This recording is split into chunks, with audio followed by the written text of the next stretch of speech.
Hey everyone, my name's Nathan Payne. Welcome to another episode of Coffee and Crypto. We got Miles with us. Hey man, Hi how you? there. Good to see you. Your office is looking excellent. It's getting there. So now I'm out of the Airbnb. We were in our rental place for a year. Kind of just threw this together last minute. Hmm. I'm very Together. excited to visit that rental place. I can't wait to come and see what it's like to spend, a month or two in El Salvador and Oh man. experience, paying for stuff with Bitcoin and the not ridiculous cost of living would be another thing that I would enjoy. Actually, a lot of people in the community have been asking me quite a few questions about that. So what I'd like to cover today is why don't we talk a little bit about El Salvador? I'll kind of talk about my experiences, what I'm feeling so far, and then we can jump into Avalon because I really want to spend a little Oh bit yeah. because that's where we've been spending all of our time as a game guild for the last while. And I mean, like more time than I expected. It's actually really cool seeing I everyone think band yeah, together. between the whole all of our, gaming members have probably put 40 hours in this week and we were just trying to get some NFTs. There's certain things that we can only get for a limited time, and those will be sort of keys to dungeons that we can explore later on. This game is all about exploration first, which I think is super, super fun because they don't hold your hand too much with exploring the world and you get to sort of find secrets. And Yeah. that's one of their big things. So I'm really having a lot of fun with that. Currently, the game runs in Unreal Engine 4, which is going to be changed soon. They're going to have an Unreal Engine 5 running game pretty quick. And when that finally happens, I think the map is going to get bigger too. And I'm not 100% sure about exactly how it's going to expand. But so far, in early alpha, we have a pretty expansive world with a few diverse different kinds of monsters to fight and like a quest line and some raids and stuff. It's lots of fun. Yeah, we'll get into that here in a bit. You kind of gave them the short and sweet. I like that. You got the people something to look forward to when we talk Yeah, about it in a bit. Good summary though. So I guess the biggest question I've been getting so far from the community is it like you expected?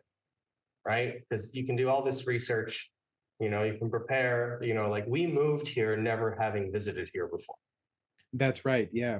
We got up and just now, in full disclosure, I had spent 4 months in Guatemala before with Melanie, before we had kids. I kind of knew a little bit what it was like down here, but by no means, am I proficient at Spanish.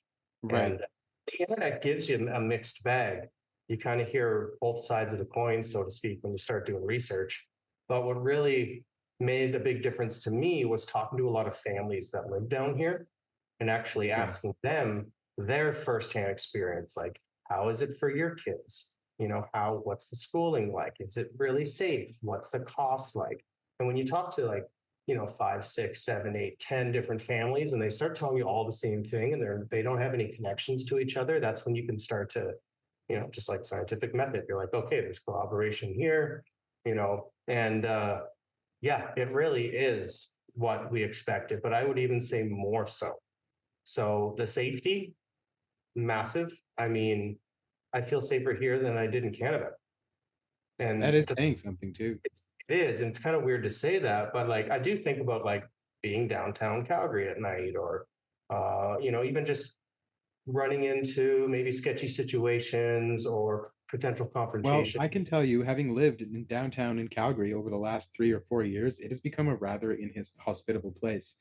The apartment that I used to rent in downtown circa maybe 2 years ago, and I rented it for 1,750 Canadian dollars per month, is now a $2,750 per month apartment. It is a one-bedroom apartment with a small like nook in the corner. And yes, it's high up in some apartment building central downtown, but 2,750 per month is a bit ridiculous, especially It considering is. what it was just 2 years ago. Yep. So the cost of living has skyrocketed. The quality of living has diminished. And but no, yeah, getting here, it's like I'm comfortable going out at night. I can walk on the beach at night. My kids can be out at night. It's really, and I still kind of have my guard up a little bit. I've noticed there's still some interactions, like especially when I get here, I'm like, oh, am I about to get ripped off? Like, is someone trying to gringo price me? And every time, nope, I've been proven wrong. And I think that's just kind of what I'm used to traveling through South and Central America. I And understand that. Yeah. there's nothing wrong with that. You need to be safe. But every time I've been in a situation where I felt like, oh, this is where they could take advantage of me, the answer was no. Like, I'll give you another example. There was I think just the other day I was in the store and I was buying a cell phone SIM card thing. And the lady's like, $50. And I was like, $50? and she shows me the screen. She meant to say 15, not Oh, 50. So I it's just understand. a language thing. Yeah, And yeah.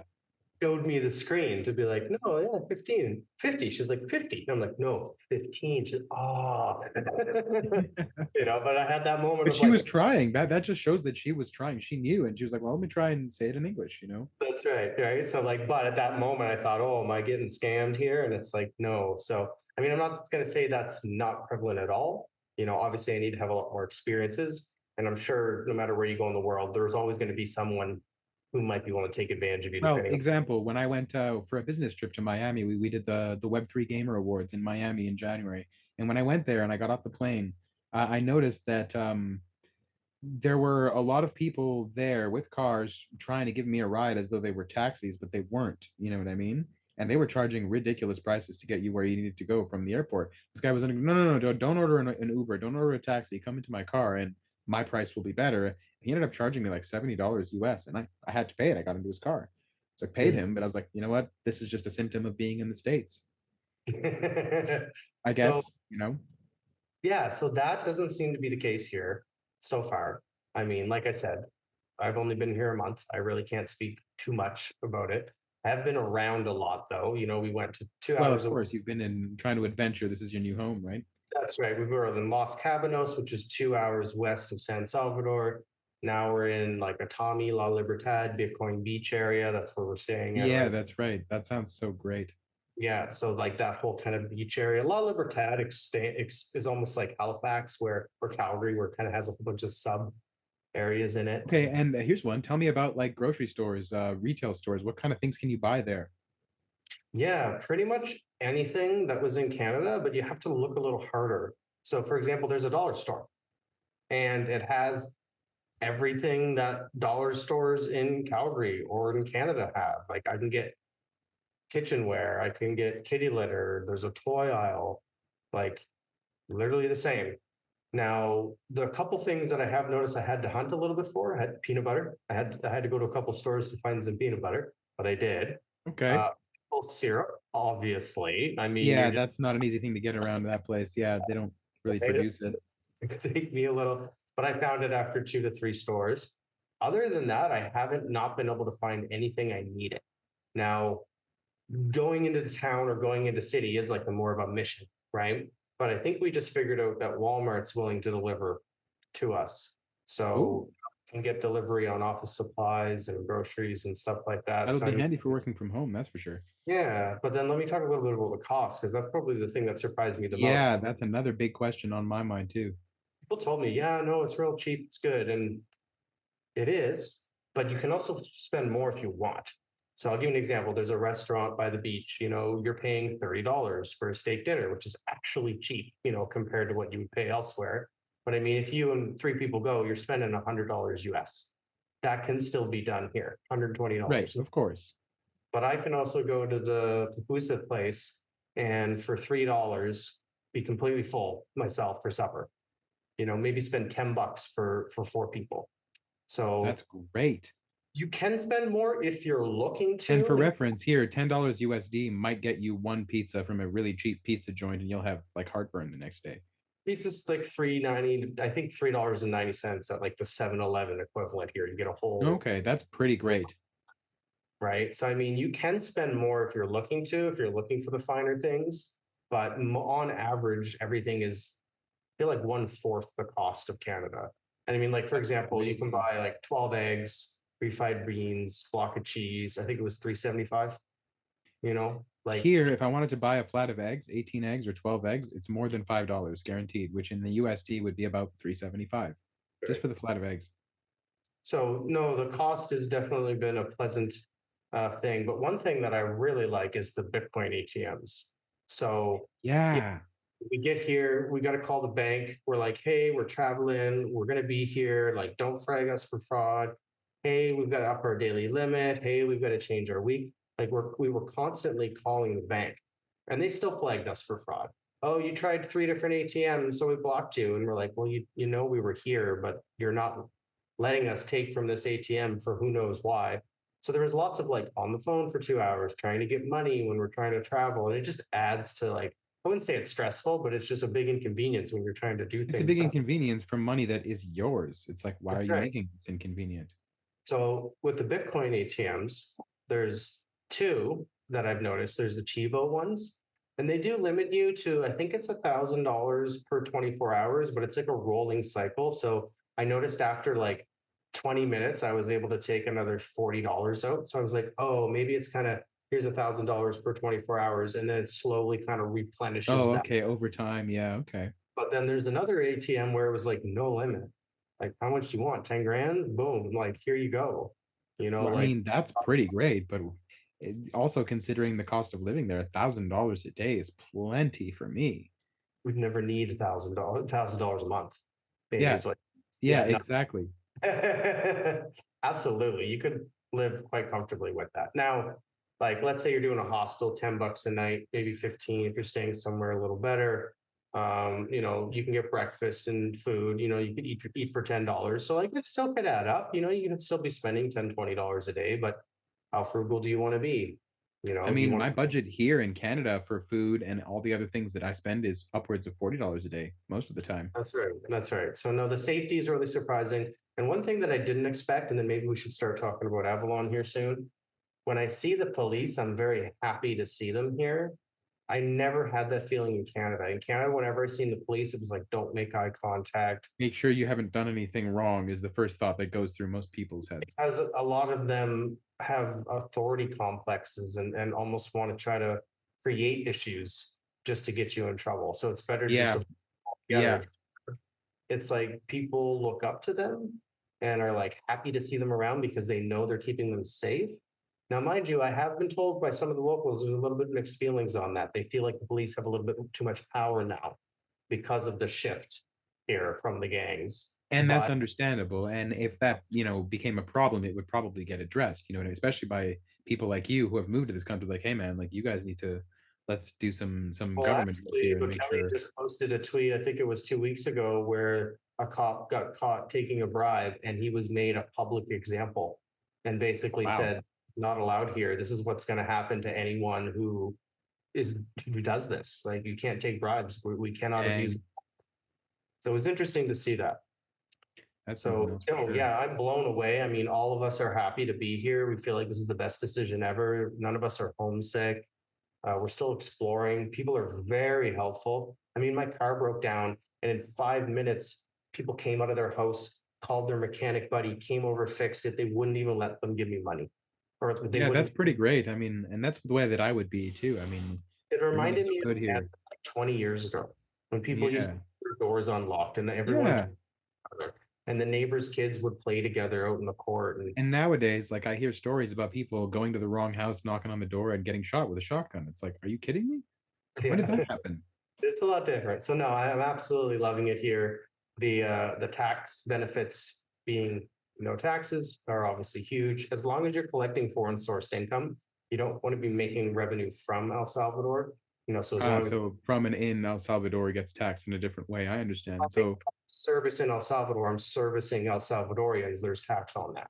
I But if understand. I'm Okay. collecting income from a business in the States or Canada or elsewhere, there's no, and of course, no capital gains tax. So That's a pretty that big is thing, I gotta say. And I mean, a lot of people wonder what like the ethical implications are of that. And it's like, well, it's clear that in a system like that, if everybody is true to their word, that medical care is not costing you guys a lot of money, and groceries are not costing you guys a lot of money, and the infrastructure of the cities and towns are being paid for properly with your guys' sales tax and with the locals, other taxes, whatever it is that they pay. Everything seems to be working there. So we're why can making the it system like not this on continue purpose to work that way? because they know we're going to spend the money in the local economy. Exactly. We're supporting the local businesses and we're supporting the economy here. So for them, it's like it's a win-win. It's attracting talent. And what we're seeing is a lot of the smartest minds in the world moving here and people who want to get away from that. Now, like I'll give you a good example with like a game guild or in Canada. I remember there were some days where easily there could be 200, 300 transactions going on through wallets. Well, in Canada, those are all taxable events. You Right. have to and monitor everything. It's like, good luck, Mr. Team of 5 accountants. Like now you got to go through, and of course, we didn't do that through any Canadian structure because we knew that right away. But I feel bad for people who like would, or maybe don't know better, or are trying to track all this stuff and all their or NFT. did know better and was hoping that they would get better regulation, and now they're just getting, the giant fu basically to the face. A lot of Here, Americans are also in that same boat. They're like, wow, they just keep giving us giant middle fingers every time Congress speaks, and every time there's a hearing, an SEC hearing or anything like that, they're just giving giant middle fingers, like, we're coming after you and your NFTs. And it's like, but why though? And I know yeah, exactly why. I mean, that's an open-ended question, but the truth is, the reason why is because that system is now threatening the traditional finance that's system, and the United States is not willing to jump on the bandwagon, it would seem. And one last thing I think I'll leave on before we jump to Avalon is everyone here is excited about the future. I feel like everyone is very optimistic about tomorrow, what's possible, what's coming, where this country's going. That's the kind of people I want to be around. People who are good vibes. It's good vibes, man. That's completely valid. And honestly, when I walk around the street here in Canada, a lot of the time I just see people kind of like shaking their fists at each other and driving really aggressively. And when I walk around the street wearing a nice, lovely poncho like this in downtown, people look at me funny and they give me weird comments sometimes. And it's like, or you could be welcoming. Like, that's our reputation as Canadians, is but we're welcoming people, but you're not being very welcoming to me, and I'm another Canadian. It's So I tough can't on a imagine lot how of you might people, man. be, Go to ahead. somebody who's from somewhere else. Like, Mhm. anyway, let's move on and talk about Avalon the Druids a little bit. So, a couple things I think we should preface with. We've been spending, like I said at the beginning, a lot of time playing this, more than even I expected. See, these guys, we interviewed tons of different project leaders. You guys see it right here on Coffee and Crypto, and Mm-hmm. we speak to many more as well. The compliance thing has been on everybody's mind for a very long time. How to be compliant, how to work with regulation, how to bridge the gap to Web 2. And Avalon, in my opinion, was just like Heroes of Mavia. We're kind of leading the way with that. I remember speaking to Marius many, many, many months ago, like 6 to 8 months ago, and he had mentioned this Mm. to me, talked about, you know, why they didn't do a token, maybe keeping the game isolated, just kind of spitballing different things. Of course, everything's Right. subject, but the fact that he's staying on top of it and figuring that all out and finding a way to move the industry forward. I mean, for God's sakes, he's one of the first games to be so multi-chain with NFT assets and stuff. Like, That's true. And I actually, mean, speaking about that, we were having a little conversations, me and some of the other guildmates, and we noticed that they're listed on Binance. They have NFTs on Binance, but there's absolutely no movement there. It's well, almost kind yeah, of a Binance shame. shut down its whole NFT thing too. Yeah, it's almost a shame. Has something to do with it. But the fact they're like Binance, Polygon, Wax, Immutable X, and it's like, wow, like I can be connected with my Polygon wallet. You can be connected with your Wax wallet. Me and you can both do a raid and both get rewards on our chain. Well, and that's part of the whole isolated system protocol that Marius, the creator, sort of touts. Like, because his system, his game is a closed system that isn't, with front facing sort of NFT or crypto parts built into the actual game. It can be multi-chain like this, and we don't have to worry about that. However, people were able to on their things in order to play the game. That's their business. But once you're in the game, you're in the game. And I think That's that's an absolutely a fair way to put to build a Web3 game, also because now he can have conversations with the bigger creators, such as, like, I think you were saying that he was having conversations with Nintendo, which is pretty exciting because nobody else is doing that. yeah, he's on Epic Games right now, right? I think that's really impressive to see what they did, And I mean, they had a video that went viral, and for the ability to have this genre of game, MMORPG, and figure out how to bridge it to Web 2. I mean, of course, as a game company, you're going to want to talk to companies like that, right? If you're looking for Web 2, you're probably thinking about Steam, you're probably thinking about PlayStation, you're probably thinking about Xbox, you're probably thinking about Nintendo, but there's the whole, while Web 3, Steam doesn't want it, but it's like, well, if you have a closed system and you don't have an in-game cryptocurrency, you just have an in-game currency, and that in-game currency from a Web 3 side could be exchanged for NFTs or NFTs in the game. Now you have an external Web 3 marketplace. Well, that gets around a lot of, not gets around, that solves a lot of the compliance things. Well, There's and a also, consider other point here, games. though, today, things could change. That's today, and that's why these projects have to work with attorneys and keep staying on top. But I'm thinking, how much money are they spending on attorneys and compliance when they Oh, probably tons. probably tons, which is a little unfortunate because we could just be innovating. But I mean, that's how any new technology works. Regulations don't catch up in time. Technology surpasses it. We have an archaic system for regulation. I mean, look But at I AI. also think about Web 2 games that have their like game card system where you go into the store, you buy a game card at EB Games, you use the game card to charge up whatever game it is that you're playing, and all of those games run perfectly and seamlessly on Steam and other systems like That's that. right. So that's kind of the system that Avalon is trying to take. But instead of Yes. you going to a physical store and buying a game card, you're going to buy an NFT or mint an NFT. Yeah, and it's also interesting. Daniel Games, they're the creators of Avalon, has said that they do not compete against any players in the game. So what that means is if you find an NFT, you can't go buy that same NFT from them. So you as a player finding an NFT in a game, it's only other players who also found that NFT that have them listed. That's And I right. really like that too, because it really helps. And I mean, I think that's worth mentioning. The prices here, I mean, there are some assets worth $10,000.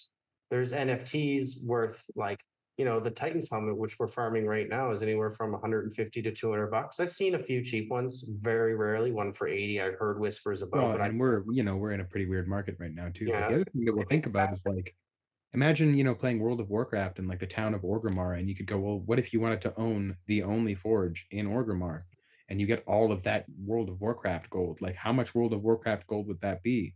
Is it worth $10,000 to somebody? I would say probably yes. me too. Somebody would pay that. So it's interesting because I feel like they've done such a good job at the game, just in this alpha phase with the gameplay loop, with the characters, and there's so much more to go.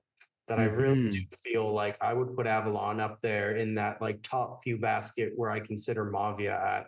Mavia has the visibility right now, Avalon doesn't, but it's picking up steam. It just got, no pun intended, because I'm about to mention Epic, but they just got listed on Epic recently, and now they're starting to like they just opened up, so any old passes, people who had like gold passes or emerald or jade or all these old ones, are now able to get back in and play as long as you have the 21 badges. So Yeah, they're that should get a few more people into the game.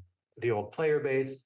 But I mean, even just with like how tight knit the community is right now, and we don't have something crazy like 10,000 players, to see how well the value of the NFTs are holding, how dedicated the team is, how amazing their customer service is. Well, I remember Danu Games saying that their target was like 1 to 2,000 players by the time they were done their alpha, and their alpha is supposed to span for quite a while, which is the right thing that I want to hear because that means that there's still the alpha is supposed to be the formative phase, and That's they're right. admitting that we're still in our formative phase for a while, and that's great. That's what we want to see. They're building their game properly. They're taking their time. It is. And I have a video coming out here very soon. Um, it'll either just have been launched before this goes up or right after. So it'll be pretty close. But it's basically how to get started in Avalon. So for anyone who's Mhm. watching, take a look at that video or keep an eye out for it. And it'll just kind of show you all the different change, where you can go. You can buy a pass. Now it's interesting too. It's like $60 for a 30-day pass, but you could find a few NFTs and more than pay back the entire pass I easily. mean, find one of those Titans Incredible. helmets and you've paid for a pass and then some. That's right. So, what? Show me another play to earn game that you can do that in the industry right now. There's very few. There is some Well, where and I there's mean, for some people, imagine paying $60, you spend a month playing the game, you manage to, in that month, get to like level 50 or 60 with your friends, grind those helmets, you sell your helmets because you don't want to play the game anymore, you're out, but you've had fun and you've made your yeah, money back instead of not making your money back, instead of losing all of your money. That's the incredibly fun. that's That's the the thing win. that's blowing me away. Like I want to be playing. I can tell the dopamine. My brain is like, you need to play Avalon. You need to play Avalon. Right? Yeah, we're so excited to start like getting some of the other faculties inside of the town because we're a guild. We actually want to own a forge and we want to own a temple, and we're excited to get all that stuff online. And then when we do all the things that we do inside of the game, we're investing in ourselves instead of putting it in one of the other owners' pockets. And That's then there's going to be more content building up, and they're going to make more and different sort of weapons, and the weapon skills are the way the weapons and weapon skills work in that game are very interesting because if you find a weapon that you like, You know what I mean? You basically, when you level up, it's the same as leveling up in like Dark Souls. Your stats go up, and you can level up as many times as you want. And the more times you level up, the higher your stats get, and that's just how Yeah. it is. And then so you go, okay, well now my stats are really high, and they're in this particular way. What items, what weapons and skills are there in this game that I'd like to use, to leverage those stats or to leverage my play style? And so you get, people like me who's playing the druid class, the healer class, but my weapon is actually the dagger because it has the fastest cast speed, so I can heal the fastest. And it also does a lot of DPS because its damage is magic based. So that's really cool. Now I can play this sort of like healer slash rogue, darting in and out. I'm having so much fun with it. Yeah, so am I. I like that too. Like example, I'm playing the Templar, which you think big shield guy, but actually if I wear the Mystic rings and the Mystic necklace and use the flame staff, I can, and it Yeah, doesn't you lose. become this sort of like magic off DPS. And it's like it still works and it's interesting and like, and they're even saying like the character development is like 10-20%. There's so much Oh more, yeah, yeah, and it's clear that we have a lot of like rounds of balancing to go where we're still in the but alpha, it's mind you. still really good for where it's at. Oh yeah, and like I mean, they've even had PvP tournaments, which have turned out to be interesting, even considering that all of the classes only have four of their like what is it, 9 or 10 skills that they're going to have by the time the game is done. That's exciting to me. Well, that's another thing too. Let's talk about that quickly. The characters. So the NFT characters, there's mythical, legendary, rare, uncommon. I mean, the mythical characters are holding value of like $1,000, $2,000 a piece right now. Hmm. Legendaries like 6 to 800. I mean, these floor prices are holding. I mean, that's a good sign to me. We research a ton of projects, and we've seen the dip, and we've seen the what happens to a lot of projects, and the values of the NFTs crash because they were inflationary or whatever the reason. Right. Mafia even had some dips, but kind of stabilized a little bit, but it's still below mid price. This same thing with the new games. It's gone a little bit under mid price for some of them if someone's trying to sell them quickly, but they're holding the value really well. And I think that's Well, and something. we also approach from two different angles. We have angle number one where we look at the numbers and go, okay, how many wallets, how much money per wallet, where is it moving and how? And then angle number two is let's go into the communities of these places and see Okay, what the people are doing. And so if you look at a community like Alien Worlds on Wax, for example, it's number one, I think, on Wax, and it has been holding number one for a very long time. But go into their Discord and you'll just see the odd person say good morning, and then there's nobody there.